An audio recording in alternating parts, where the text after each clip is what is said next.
Oh, we are so back. Doctor Who has graced our screens again for the first time since Christmas with the opening of Season 2, so spoilers ahead for The Robot Revolution by Russell T Davies. Now, this season introduces a lot of new elements to the show that we need to talk about. The good, the bad, the middling. There's a hell of a lot more going on in this one than I expected, and the headline of it is that it was really fucking good. I won't beat about the bush. I went from really concerned with low expectations before this to now fully in and hyped for the next episode. Full 180 on the series, to be honest, and I totally did not expect that to happen.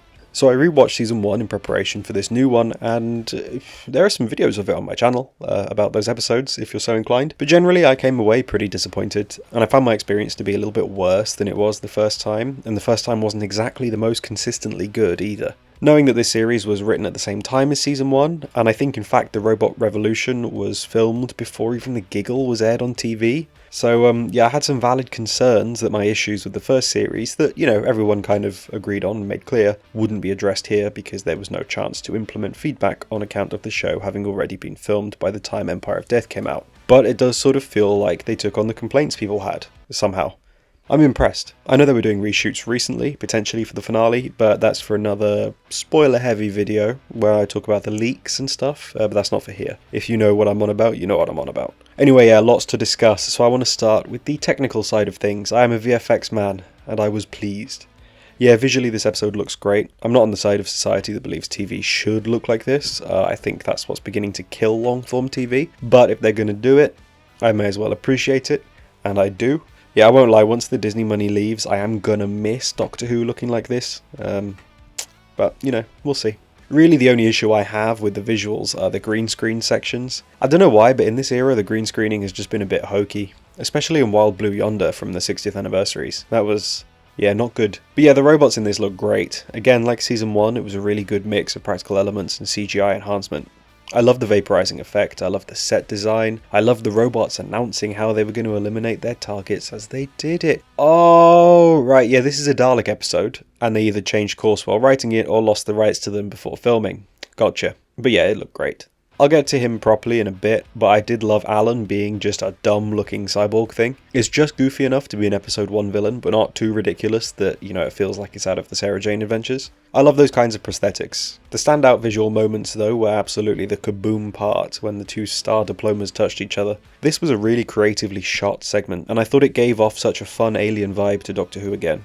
It was vague, but also vivid. It was colourful, but also limited in colour. I don't know, it was cool seeing that sort of thing in Doctor Who. I also think the time fracture effects looked great, and the TARDIS bouncing off May 24th was a really fun effect as well. But hey, we'll get to those final 5 minutes a little bit later.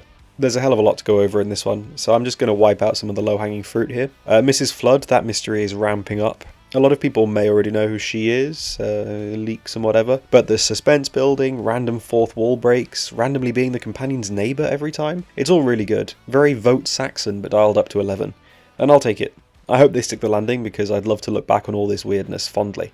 I have a feeling they might manage to stick the landing, but to be honest I won't say any more because that hinges on the leaks and I don't want to talk about that until the other spoilery video, so look out for that if you care. The Doctor said someone told him about Belinda and told him to find her. Probably from her future, I would assume. I have my theories already, but it's this kind of tease that I love. As long as the payoff is good, I can't wait. I personally think it's the Doctor from the future, and him sending himself back to find Belinda will be a large part of saving the day in the end of the series. Could be wrong, but that's my current theory. I mean, I also have a less likely theory that Belinda is Susan, his granddaughter, but let's not worry about that. On top of all of that, we now have the concerning season arc of the world ending on May the 24th, 2025. And the TARDIS not being able to even go there on that date. Incredible way to end the episode, and such a cool shot to finish on. I think it was a phenomenal setup personally, and I can't wait to see how this plays out. I love the idea that Belinda is now stuck with the Doctor as she can't get home, and she doesn't even really seem to like the guy. Which leads nicely on to the next big talking point. Belinda.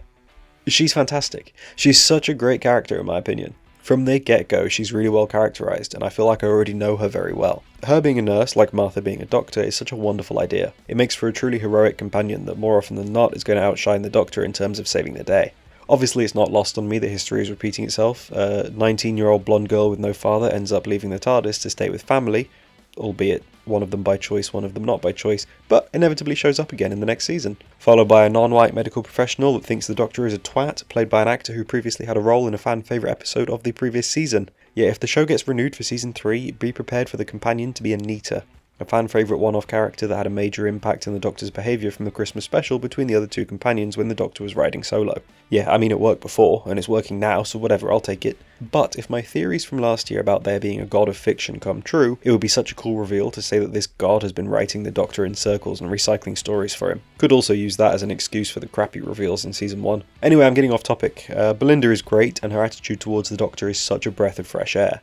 Speaking of the Doctor, this bitch. Oh man, Ncuti Gatwa has got it. He finally feels like an alien. He's clever, he's too clever, he's arrogant, he's powerful.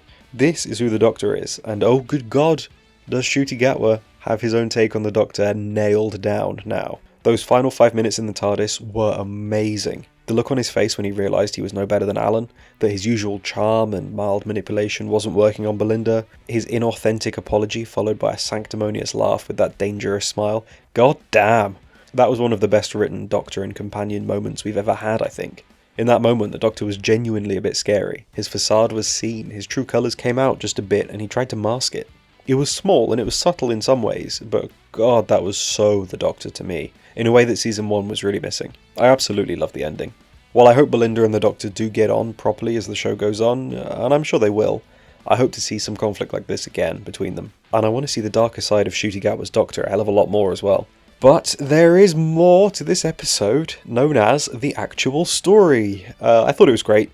Yeah, obviously again like season 1 it lacked a lot of subtlety, but if that's what the show is now then fine, I'm not going to complain. You know, we can't expect it to be the same as it was 20 years ago. It doesn't have to be super subtle all the time, and there was definitely still a lot that the show didn't spell out in front of you. But yeah, I think the Alan stuff was actually good. It was obviously a bit cringy at times, but look, he's a misogynistic incel. You're supposed to want to curl your toes and vomit when you look at him. I really like the sci-fi stuff in this episode, and how it linked to the rest of it so well. The star becoming Miss Belinda Chandra when they found the diploma and based their existence on that like an ancient religious text was such a great idea. And the time fracture causing things like the Doctor to arrive 6 months early, or Belinda saying they should find Alan, so they do and he gets sent back 10 years. That was all a lot of fun, and told in a really compelling way.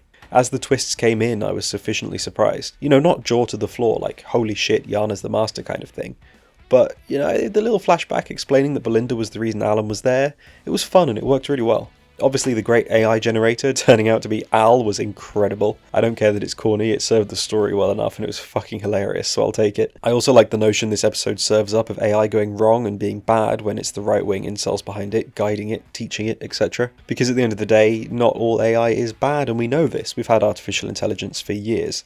It's only since generative AI has become all the rage and it's been backed by the kind of people who ask Grok to explain every tweet that they see that it suddenly became insanely dangerous and overall just bad. I know the whole thing ended up not being AI anyway, but yeah, I love the reveal that the bad AI is just some virgin that likes meme coins. Anyway, just want to point out here, as I don't know if this was an obvious one, but the episode of course was suggesting that Alan wanted power over his woman, for lack of a better term, so forced his way into power on this planet. Yeah, he didn't even earn that power himself. No, that power was given to him by Belinda when she, albeit accidentally, told the robots to go and get him. I do really like that this episode didn't hold back on hating that kind of bloke, suggesting that these overly powerful, overly arrogant men who think they have everything actually just got handed something by a woman and thought they were important because of it. And all of that ties in nicely to the Doctor needing a companion, usually a woman, and just expecting the first one he sees to join him unconditionally. Look, what I'm saying here is the episode had a very surprisingly layered set of narrative themes for a season opener, and I loved it for that. I also loved the polish robot swallowing the sperm known as Alan, because look, at the end of the day, I'm still a man in my 20s. I find farts and semen very, very funny. But yeah, the climax was really satisfying. I'm sorry. Everything paid off well. There were a bunch of good setups, like the every 9th word thing, that worked really well as a shock reveal the second time. The clashing of two items in the same time, that was executed brilliantly. I was a happy man. I'm aware I haven't made any complaints yet, and honestly I can't think of any. It's not the best episode I've ever seen, obviously, but it was good enough for me to do a full 180 on my outlook of this series, and for me to get giddy for Doctor Who again as I was when I was a kid, and you know, that's saying something. The only other thing I can think of worth mentioning is Sasha55. I've seen a lot of people online are already complaining that they did... I've seen a lot of people online already complaining about not caring enough about her because she was barely in it and then suddenly died. But I think that was the point. We're seeing this from Belinda's point of view. She's seeing people blindly trusting and following the Doctor and then dying. And while he cries for a moment, he then moves on quickly and finds another target, at least from her perspective. Her disdain from the Doctor at the end comes from her seeing Sasha 55 be treated almost as cannon fodder, given the Doctor's quick turnaround. So in a way I think we, the audience, are also not meant to care. We're meant to go, oh well, didn't matter anyway, let's put our focus on the next hero of the episode.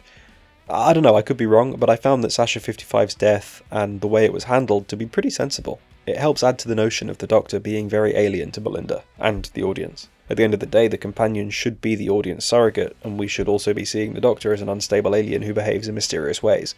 And for me, it worked a treat in this episode. Also, why is there unironic discourse about killing the cat on Twitter? I swear to God, that fucking site isn't a real place. Anywho, that's the episode. I'm giving it a strong 9 out of 10. This might change, you know, a bit of recency bias mixed with the sudden change in view of the whole show going forwards. But hey, that's what I think of the episode right now, and you clicked on this video and watched it this far, so clearly that's what you came to find out. But thanks for watching. Be sure to stay tuned every week for my reviews on each episode as they come out, as well as other Doctor Who goodness in between. I'll be doing a rundown of the leaked spoilers soon, so look out for that, but don't watch it if you don't want to be spoiled, because it's looking pretty likely that they're all true. Anyway, lots to come. Don't forget to subscribe and be there when my Lux review drops. But until then, stay wibbly, stay wobbly, stay timey-wimey, and I'll see you in the next one.